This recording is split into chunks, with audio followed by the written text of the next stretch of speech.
bienvenidos a Parashá en Familia. Este es su hermano, amigo y servidor Harold Pinzón. Bueno, hoy estamos grabando desde el patio de mi casa. Tuve que poner una antorcha porque hasta ahora salen los mosquitos por acá. Pero bueno, nada, me alegra de verlos en este día, saber que nos acompañan en esta transmisión. Y bueno, para esta semana tenemos la Parashá Ki-Teitzah, que va desde Shemot, desde Éxodo capítulo 30, versículo 11, hasta el 34-35. Las semanas anteriores hemos estado hablando acerca de la construcción del tabernáculo, de todos los utensilios. La semana pasada estuvimos hablando un poco acerca de las vestiduras sacerdotales. Y bueno, en esta semana se tocan diferentes temas. El tema principal es el becerro de oro. Pero antes de entrar en el tema mesiánico, que es el que nos interesa para este año, y de buscar una enseñanza de Yeshua en cuestión a la Parashá, me gustaría darles un resumen breve para que sepan de qué trata el estudio de esta semana. Entonces, como les decía, comienza en Shemot o Éxodo, capítulo 30, versículo 11 al 34-35. Entre los temas, el primero de los temas que se toca es el censo, y se pedía un dinero de rescate para cada uno de los varones que se contaban en el pueblo de Israel. Una de las cosas interesantes es que se pedía una misma cantidad, era algo muy pequeño, muy poco, donde lo podía pagar tanto el rico como el pobre. No se requería que el pobre no pudiera pagarlo, por decirlo de una manera, porque fuese muy alto, pero tampoco iba a ser que el rico tuviera que traer mucho dinero pues para justificar que como él trae más, entonces merece más, sino que era equitativo y era de fácil dar para todo tipo de personas.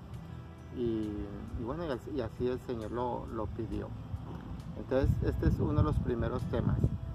Después de esto se empieza a hablar un poquito en detalle de la fuente de bronce. La fuente de bronce es aquella que estaba antes del lugar santísimo. Había por decirlo de alguna manera, como una alberca, ¿sí?, donde los sacerdotes, tanto Aarón como sus hijos, podían entrar y lavarse las manos y los pies antes de entrar al lugar santo o al lugar santísimo en el caso del sumo sacerdote. Antes de entrar al tabernáculo había que bañarse, había que estar obviamente pulcro, pero para este artefacto en especial era solamente, según nos dice la Parashá, las manos y los pies. Era de bronce, entonces también podía reflejarse el rostro del sacerdote cuando estuviese lavándose las manos y los pies, y obviamente si tenía alguna impureza, pues de paso sacarla, ¿no? Se requería esto antes de entrar al Mishkan, al lugar santo, al lugar santísimo. También se habla acerca del aceite y el incienso sagrados. Entonces ambos tenían unas mezclas únicas, tenían unos ingredientes únicos, y el Señor pedía que nadie podía hacer un aceite o un ungüento iguales, porque obviamente era reservado únicamente para el propósito que el Señor lo había propuesto en aquel entonces. Bueno, ese es uno de los temas. Otro de los temas es que el Señor elige a Bezaleel y a Aholiab principalmente. Entonces el primero era, digámoslo, como el administrador de este proceso de crear todas las cosas del tabernáculo, los utensilios, las ropas sacerdotales, etc. Entonces él fue como el encargado, y el Señor lo llenó de su espíritu, de sabiduría, de ciencia, de conocimiento, y puso a su lado, como vemos acá, a Aholiab, era como, por decirlo de una manera, el asistente. Pero también puso el Señor en aquellos que el Señor pues quiso, les puso también conocimiento, sabiduría de Dios, para que también ayudaran en la construcción de todo lo que era relacionado al Mishkan. Entonces, ¿qué podemos aprender de esto? Que si uno también le pide al Señor que lo prepare, el Señor puede hacer un milagro y puede realmente aunque uno no sea talentoso desde nacimiento, el Señor le ayuda a uno. Yo les cuento un testimonio muy breve. Yo toco la guitarra, pero desde pequeño nunca fui talentoso. Me acuerdo que en mis primeros intentos todo el mundo me pedía que por favor no tocara porque me sonaba muy mal. Y empecé tocando en el mundo, nunca empecé tocando para adoración para el Señor, ¿no?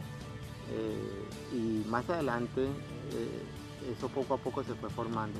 Pero yo no sabía que al final de cuentas el Señor tenía planes en lo que Él me había dado para servir en el ministerio de la alabanza y la adoración. Y hoy en día es en lo que yo sirvo, en lo que yo trato pues, de colaborar en la congregación. Y bueno, no tenía ese talento y el Señor, yo sé que depositó eso en mí porque yo no tenía realmente esa capacidad. Y hoy en día pues sirvo al Señor. Bueno, después de que se dice que se haga todo esto, hay como un paréntesis de algo que ya se había comentado antes, que era la observancia del Shabbat. Y el Señor reitera una vez más que es una señal entre Él y el pueblo. Así como el anillo es la señal entre una pareja cuando están casados, de la misma manera aquí la señal entre el pueblo de Dios y Él es el Shabbat, el día de reposo, ¿no? Yo creo que de alguna manera lo toma aquí a manera de recordatorio, pero también lo llama para que mientras que estaba haciendo la obra de construcción del tabernáculo y todo lo que tenía dentro, que se observara, ¿no? También el Shabbat. Y me imagino que les daba favor una vez que ellos descansaban y volvían otra vez a sus obras. Al primer día de la semana el Señor les daba favor para que lo que no se hizo obviamente el día de Shabbat pues lo pudieran terminar posteriormente. Bueno, después de esto viene toda la historia del becerro de oro, y vemos que lo que pasa es que Moisés o Moshe sube al monte Sinaí y se está demorando mucho y el pueblo pues estaba preocupado, de alguna manera se sentían que no tenían ese líder y entonces hablan con Aarón, el sumo sacerdote, y les dice, mira, parece que este Moisés, el líder de la congregación, no va a volver, entonces haznos un ídolo. Ellos están buscando como una especie de oráculo, algo a quien consultar. Antes tenían a Moisés y Moisés era el medio entre él y Dios.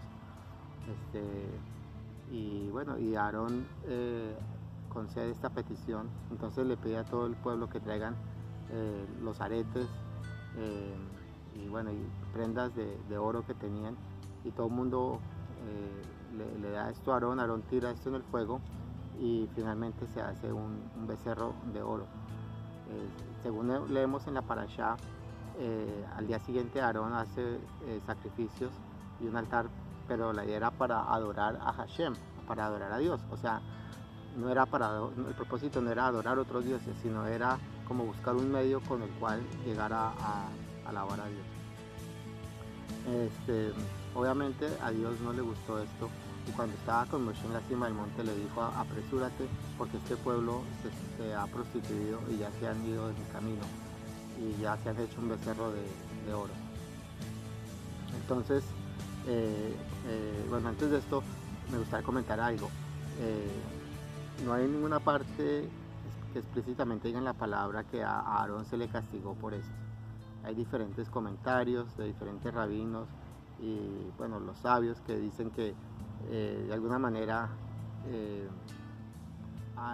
o sea, Aarón no tuvo como otra opción y trató de ser más que nada como un intercesor, un mediador de paz, y se dio cuenta que no había en ese momento algo que hacer. Se decía que en el Midrash, si no estoy mal, había una historia donde un personaje lo habían matado porque se había opuesto, creo que su nombre era Hur, se había opuesto a lo del becerro de oro. Y se cuenta también que en una de esas Aarón, por miedo a que le pasara algo así, decide no, o sea, como aceptar esto, pero en su corazón sabía de que iba a ser algo temporal, que el Señor, que iba a tener repercusiones, pero que al final de cuentas el Señor iba a tener misericordia del pueblo y lo iba a salvar. Entonces, estos son simplemente teorías. pero al final de cuentas podemos saber de que solamente el Señor sabe. Y una vez más en la palabra no nos dice explícitamente que Aarón fue castigado por esto. Así que, bueno, eso es simplemente algo que les quería comentar. Pero bueno, una vez que sube, que Dios le habla a Moshe acerca de esto, pues Moshe le dice, Señor, porque Dios le dice, mira, voy a destruir a este pueblo y de ti voy a hacer una gran nación, pero a todo este pueblo que es extremadamente terco lo voy a destruir.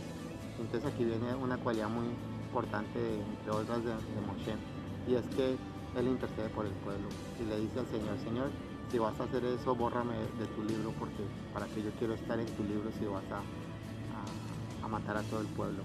Y empieza a interceder por Israel y empieza a hablar acerca de las promesas que había tenido, y al final de cuentas el Señor accede y le perdona el pecado que había cometido el pueblo de Israel. Entonces se apresura Moisés, baja con las piedras del pacto, las palabras, como se conocen también, grabadas por el dedo de Dios, y estaban grabadas por lado y lado, no era solamente una cara, sino eran ambas caras de las piedras. Tan pronto él ve que todo el pueblo estaba en algarabía y estaba con este show, por decirlo de alguna manera, tira las piedras, las rompe, y obviamente habla con Moshe y le dice qué es lo que está pasando acá. Y bueno, Moshe de alguna manera se trata de justificar. ¿Y qué hace Moisés? Moisés coge el becerro, lo vuelve polvo y lo tira en las aguas y le dice al pueblo que tomen de esas aguas. De alguna manera como que asuman la responsabilidad del pecado que habían hecho. Entonces, acto seguido, pues, se le pide Moshe le dice a todo el pueblo, los que estén con Hashem, vengan conmigo. Y toda la tribu de Leví, solamente de la tribu de Leví, según nos cuenta la palabra, la Torá, se acerca a él. Y entonces el Señor les pide que se santifiquen a través de ir y acuchillar o matar a aquellos que habían participado en este pecado. Y entonces ellos van, y obviamente pues era gente de Israel, y murieron ese día 3.000 personas. Ahora, tengamos en cuenta que la población eran alrededor de, o sea, solamente de hombres, estoy hablando de hombres, está alrededor de 600.000, sin contar mujeres y niños y extranjeros, en fin. Así que realmente fue un grupo pequeño de la gente que se rebeló. Pero bueno, igualmente aquí es cuando nace, digámoslo, este llamamiento de Leví a ser la heredad de Hashem. Bueno, bueno, después otro de los temas es que, bueno, Moshe arma el tabernáculo. Después de que arma el tabernáculo, habla con el Señor y le dice, Señor, bueno, el Señor no estaba muy a gusto y dijo que él no quería estar más con ellos porque podía ser que los consumiera en su ira, al probablemente haber otro episodio de estos de rebeldía y de terquedad. Entonces Moshe le ruega y le dice, Señor, si tú no vas a andar con nosotros, esto no va a tener sentido. Y entonces el Señor le concede y le dice, ok, voy a andar con ustedes, mi presencia va a estar con ustedes. También le pide a Moshe ver su gloria, le dice, Señor, yo quiero ver tu gloria. Y el Señor le permite, le dice, te voy a permitir, y es este pedazo donde Moisés se esconde, o el Señor lo esconde en el hueco de una roca, pone su mano y pasa, pero Moshe no puede ver su rostro, porque él mismo dice ahí, nadie puede ver el rostro de Hashem, de Dios, y vivir. Esto también confirma de que muchas veces de las apariciones en donde estaba Moisés hablando con Hashem, no necesariamente tenía que ser Hashem Padre como tal, sino él era el ángel de Adonai, o precisamente Yeshua, que con él, digamos, se podía estar en esa presencia, ¿no? Entonces, bueno, al final él va y hace otras tablas, está otros 40 días en la presencia del Señor, y bueno, y baja, y cuando baja, lo que se da cuenta el pueblo es que su rostro resplandecía. Y para mí, él ya había estado antes, pero no le resplandecía el rostro. Y para mí ahorita le resplandecía el rostro porque había tenido un encuentro un poco más íntimo con el Señor. bueno, en parte era eso y también obviamente pues todo el tiempo que estuvo con el Señor en su presencia. Y inclusive dice la parasha que el pueblo se asustó un poco pues al ver esto. No es normal ver a una persona que le resplandezca el rostro.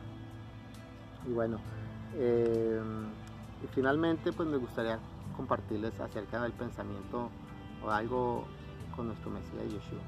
El Señor en esta parasha le dice a Moshe que su presencia iba a estar con él. Y de esa manera Moshe encontró apoyo y alegría, porque de qué servía seguir en la vida si no iba a estar él acompañándolo.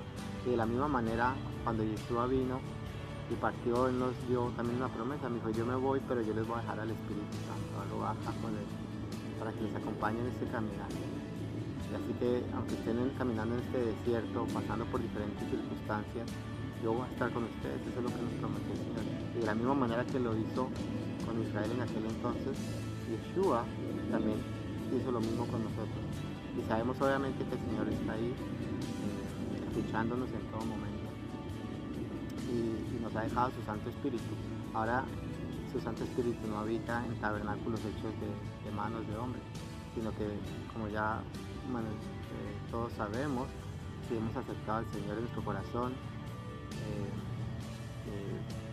el Espíritu Santo ahora habita en estos cuerpos, en nuestro cuerpo que es el tabernáculo, y en el cual debemos de cuidar día a día. Así que bueno, esto es un pequeño pensamiento, hay tanto de que hablar en esta parasha, pero yo espero que esto haya sido de bendición para ustedes. Y bueno, ya nos veremos la próxima semana, y bueno, continuaremos mirando cuál es el fin de esta historia. De pronto para algunos es nuevo, de pronto para otros ya lo saben, pero siempre hay algo que aprender. Así que bueno, yo les bendigo. Por favor, compartan el video y que esto sea de bendición para otras personas. No te olvides que el Señor siempre está caminando contigo. Lo importante es cumplir sus mandamientos.